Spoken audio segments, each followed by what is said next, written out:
The hold was losing heat fast, and I had less than a minute before the cold finished what the crew had already started. I had broken into a drifting transport looking for scrap metal, nothing more. What I found instead was a stack of sealed crates, each one marked with a symbol I had learned to recognize from years on the frontier. It meant failure, it meant waste, it meant leave it behind. Inside those crates were eggs, 6 of them, packed in foam, already losing warmth, already being left to die, simply because nobody wanted to spend fuel checking if they were worth saving. I did not think. I just moved. I pulled every crate out of that freezing hold and carried them back to my ship, one by one, my arms shaking, my breath fogging in front of my face. By the time I sealed my own airlock behind me, my hands were numb, but the eggs were safe, at least for now. I did not know what species they were. I did not know if any of them would hatch. All I knew was that someone had decided these lives were not worth the trouble, and I was not willing to agree with that decision. 3 of the 6 eggs hatched. I lost the other 3 despite everything I tried, and some nights I still think about that. But 3 lived, and those 3 changed everything. The first was a sharp, dark-scaled male who moved like he already owned the room the moment he broke free of his shell. I named him Ash. The second was a pale, storm-colored female who watched everything with careful eyes before she ever trusted it. I named her Sky. The third was smaller than the other 2, with one eye slightly lighter than the other, the kind of hatchling most people would have called weak. I named her Wren because she reminded me that small things can still grow strong if someone gives them the chance. I had no manual for raising creatures like this. I had no idea how their kind were supposed to bond with a person, if they were even supposed to bond at all. So I did the only thing I knew how to do. I fed them by hand when they were too weak to hunt. I sat beside them through cold nights when their bodies had not yet learned how to hold their own heat. I trained them slowly, patiently, the same way you build trust with anyone, one small promise kept after another. Word does not stay quiet for long out on the frontier. Traders talk, pilots talk, and soon enough, people were talking about 3 creatures growing up without any of the usual training, without any of the usual control, and somehow thriving anyway. I told myself it did not matter what anyone said, as long as Ash, Sky, and Wren were safe and growing. I was wrong to think it would stay that simple. The first sign of trouble came the day a sleek gray ship dropped out of orbit and landed less than a mile from my camp.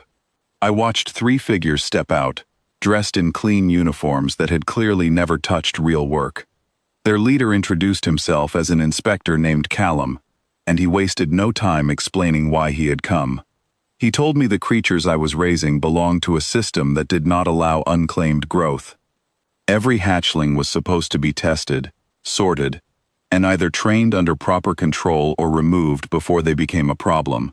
Since my 3 had never been tested, they were technically still marked for removal, no matter how old they had grown or how well they had turned out. I remember asking him a simple question. I asked him what exactly he thought gave anyone the right to decide whether a living creature deserved to exist before it had even taken its first breath. He did not have a good answer. He just repeated that the rules were the rules, and that I had 3 days to hand my creatures over for proper evaluation, or face consequences I would not enjoy. I did not sleep well that night. I sat outside with Ash resting his head near my shoulder, Sky pacing along the ridge above camp, and Wren curled close enough that I could feel her breathing slow and steady beside me. I thought about every night I had spent keeping them warm, every meal I had hunted for them before they could hunt for themselves, every scar on my own hands, from teaching them how to be careful with claws they did not yet understand how to control. I decided that night that I was not going to hand them over. Not because I thought I could win some kind of fight. I decided it because handing them over would mean admitting that the people who left them to die in the first place had been right to give up on them. I was not willing to admit that. When Callum returned 3 days later, he brought more people this time, and more equipment. He clearly expected an easy job. What he found instead was 3 grown creatures who had spent their entire lives choosing, every single day, to stay close to the one person who never gave up on them.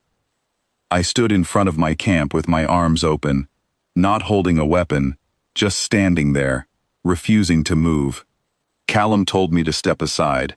I told him I would not. What happened next was not the battle he expected.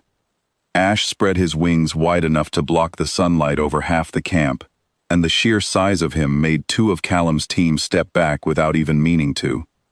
Sky rose into the air and circled once, low and slow, close enough that the wind from her wings knocked equipment off its stands. Wren, my smallest, my supposedly weakest one, walked forward and stood directly between me and Callum, staring at him with those mismatched eyes, until he finally looked away first. Nobody was hurt that day. Nobody needed to be.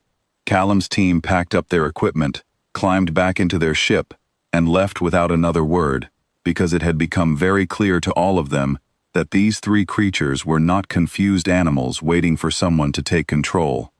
They were a family, and families do not hand each other over just because someone in a clean uniform says the rules require it. I thought that would be the end of it, but stories do not usually end where you expect them to. Within a few weeks, other people started arriving at my camp, quietly, carefully, usually at night. They were traders and travelers who had heard what happened, and some of them brought crates of their own, more eggs. More hatchlings that had been marked for removal simply because nobody had bothered to see if they deserved a chance. I could not say no. Not after everything Ash, Sky, and Wren had taught me about what it means to give something a real chance to grow. Within a year, my small camp had become something much bigger. New hatchlings arrived every few months, some strong, some weak, all of them given the same simple promise I had given the first 3. Nobody would decide their worth before they even had a chance to prove it. Nobody would leave them behind simply because testing them seemed like too much trouble. Ash grew into a calm, steady presence, who watched over every new hatchling like an older brother who had seen it all before. Sky became the one who taught them how to fly, patient in a way I never expected from a creature who once paced with so much nervous energy.